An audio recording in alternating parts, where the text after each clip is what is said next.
in that? I'm older, but I'm the same writer, you know. I mean, I feel very proud of that book. And I think one of the great things about the time having passed is that now people can read the Satanic Verses as a novel, you know, instead of as some kind of hot potato. As it was intended to be. Yeah, and so now some people like it, some people don't like it, but that's the ordinary life of a book, you know, and it's finally able to have that. Is there any fear at all because now that you're going to relive that and reprint some of that stuff? No, I think we have to stop thinking. That's pussy thinking. Yeah. You know, you have to, Nice. you have to not... 20 years ago, the world was awash with reports about Salman Rushdie's book, The Satanic Verses, for which he received the usual Mohammedan Muslim response to any criticism or investigation of Mohammedan Islam, a fatwa, that is a religious decision to have him assassinated. Was there and is there a record of these verses in Mohammedan Islam? Mohammedan Islam, basing its monotheism on that of the Israelites and their Torah, strongly opposes idolatry, polytheism, and associating anything or anyone with God. This contrasts sharply with the contention by Muhammad's Arab contemporaries who believe that Allah had associates. Some of these associates are mentioned in the Quran. Among them are 3 female deities, Al-Lat, Al-Uzza, Wal-Manat, who were, according to the religious beliefs of the pagan Arabs, the daughters of Allah, the supreme deity of the Kaaba. Each had a shrine in separate places not far from Mecca in Arabia, where Muhammad was born and began his mission. Although the Quran in its present form obviously rejects these deities, Muslim history asserts otherwise. The Islamic records assert that Muhammad actually spoke Satan's words as if they were the words of Allah. This event is documented by several early Muhammadan scholars and is referenced in the Hadith and the Quran. Later Muhammadan scholars, ashamed and embarrassed that their self-declared prophet spoke Satan's words, denied the event occurred. A myriad of excuses and contorted stories have been put forth by these later scholars to cover up Muhammad's sinful error. It must be very clearly pointed out that the Satanic Verses event is not something made up by non-Muslims. The event is recorded by the earliest Islamic sources available reporting on Muhammad's life. No one should think that it is a story made up by people who are critical of Islam. It is an episode directly found in the early Islamic records. This subject is one of the most controversial in Muhammadan Islam because allegedly Satan was able to deceive Muhammad and thus insinuate himself in the Quran by causing Muhammad to recite his words as if they were Allah's words.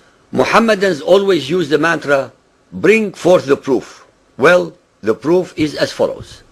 This event is actually documented by the 4 early biographical writers of Muhammad's life.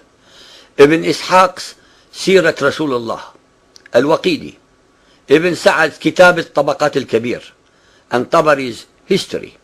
The Hadith and Quran also contain direct references. Additionally, several other Islamic scholars on Hadith, called traditions, support the event's occurrence, such as Ibn Abi Hatim, Ibn al-Mundhir, Ibn Marduya, Musa ibn Uqba, and Abu Ma'shar. It is all the more strange that Ibn Hajar, a recognized authority on traditions, insists on the truth of this report and says, as we have mentioned above, 3 of its chain of narrators satisfy the conditions requisite for an authentic report. Because of time constraints, we shall explore Al-Tabari's version of the events, and those who need more detail should go to our definitions section in our website. Tabari Volume 6.107. Satan casts a false revelation on the Messenger of Allah's tongue.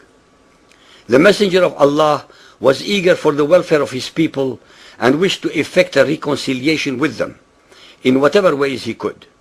He longed in his soul that something would come to him from Allah which would reconcile him with his tribe. With his love for his tribe and his eagerness for their welfare, it would have delighted him if some of the difficulties which they made for him could have been smoothed out. And he debated with himself and fervently desired such an outcome. Then Allah revealed, chapter 53, verse 19. Have ye thought upon Allat and Al-Uzza, and Manat the third the other? At this very moment, Satan allegedly cast on his tongue, because of his inner debates and what he desired to bring to his people, the words, "These are the exalted Gharaniq, whose intercession is to be hoped for." When the Quraysh heard this, they rejoiced and were happy and delighted at the way in which he spoke of their gods, and they listened to him, while the Muslims, having complete trust in their Prophet in respect of the messages which he brought from Allah, did not suspect him of error, illusion, or mistake. When he came to the prostration, having completed the surah, he prostrated himself, and the Muslims did likewise, following their Prophet, trusting in the message which he had brought and following his example. Those polytheists of the Quraysh and others who were in the mosque likewise prostrated themselves because of the reference to their gods which they had heard, so that there was no one in the mosque, believer or unbeliever, who did not prostrate himself. The Quraysh left delighted by the mention of their gods which they had heard, saying, "Muhammad has mentioned our gods in the most favorable way possible," stating in his recitation that they are the high-flying cranes, Gharaniq, and that their intercession is received with approval. It is very important to point out here and now that Muhammad and his Muslim followers were prostrating themselves and praying in a purely pagan mosque, a house of idolatry, since they were surrounded by the rock gods of the Quraysh. Muhammad should not have done so at all as an alleged monotheist. This only shows that he was always willing to compromise his beliefs until such time as he could overcome or destroy all those who did not believe as he did, as in fact he eventually achieved. Then Gabriel came to the messenger of Allah and said, "Muhammad, what have you done? You have recited to the people that which I did not bring to you from Allah, and you have said that which was not said to you." Then the messenger of Allah was much grieved and feared Allah greatly. But Allah sent down a revelation to him, for he was merciful to him, consoling him, and making the matter light for him, informing him that there had never been a prophet or a messenger before him, who desired as he desired, and wished as he wished, but that Satan had cast words into his recitation, as he had cast words on Muhammad's tongue. Then Allah cancelled what Satan had thus cast, and established his verses by telling him that he was like other prophets and messengers, and replaced the offending satanic verses with, "What, for you the male sex and for him the female? Behold, such would be indeed a division most unfair."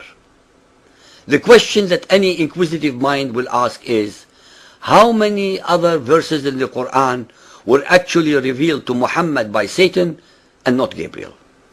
The satanic verses also destroy another challenge in the Quran. Surah Bani Israel, chapter 17, verse 88 say, "If the whole of mankind and jinn were put together to produce the like of this Quran, they could not produce the like thereof, even if they backed up each other with help and support." Ladies and gentlemen, it is clear from the above that in desperation and in a moment of weakness, Muhammad was willing to compromise his monotheism by conceding to allow the daughters of Allah to remain as intercessor in his Islam. That is, he was willing to allow 3 other associates with Allah. Muhammad actually sinned, and all the excuses that we read and all the explanations are used to hide a very simple fact. Muhammad kafara because he associated other gods with Allah. When he realized the enormity of what he had done, he repented, and to rectify his error, he first accused the innocent Satan of having tricked him, and then revealed the very conveniently descended abrogating verses, followed by others in which Allah only admonished him and made light banter of his enormous sin. Neither Satan, Gabriel, nor Allah were involved. It was all Muhammad at his very best, deceitful, wily, beguiling, and very much in control of his mostly very superstitious, ignorant, fearful, illiterate, and totally obedient flock.